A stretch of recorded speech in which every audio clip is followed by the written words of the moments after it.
Shugaban Najeriya Bola Tinubu ya baiwa jami'an tsaron kasar umarni su fara binciko masu ɓoye kayan abinci a faɗin kasar kuma su rika ɗaukar matakan da suka dace a kansu. Kazalika, shugaban ya ce gwamnatinsa za ta ƙarfafa wa manoma gwiwa ta hanyar aiwatar da tsare-tsare da za su ba su damar noma abinci da zai wadaci Najeriya, yana mai cewa ba za a rika shigo da kayan abinci daga kasashen waje a cikin kasar ba.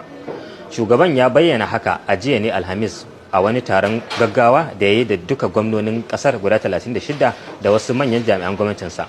Shugaba Tinubu ya ce gwamnatinsa ba za ta zuba ido ga masu yada labarai marasa tushe ba da masu ɓoye kayan abinci su rika kawo cikas ga samuwar abinci ga dukkan 'yan Najeriya. Kazalika ya buƙaci sauran gwamnoni su yi koyi da gwamnatin Kano wadda ta soma ɗaukar matakai kan masu ɓoye kayan abinci. Sannan shugaban ya ce ba zai samar da hukumar da za ta rika ƙayyade kayan abinci ba, saɓanin wata sanarwa da ofishin mataimakin shugaban Najeriya Kashim Shettima ya fitar a farkon makon nan cewa gwamnatin ƙasar za ta kafa kwamiti na musamman domin shawo kan hauhawar farashin kayan abinci da mayar da hankali wurin tantancewa da kuma ƙayyade farashin hatsi da sauran kayan abinci a ƙasar.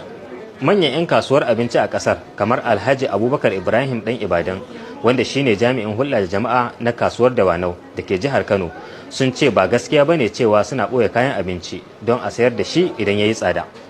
A tattaunawa da TRT Afirka, ɗan kasuwar ya ce matsalar tsaro da ake fama da ita a arewacin ƙasar da bacin cire tallafin man fetur su ne manyan dalilan da suka jawo hauhawar farashin kayan abinci a ƙasar.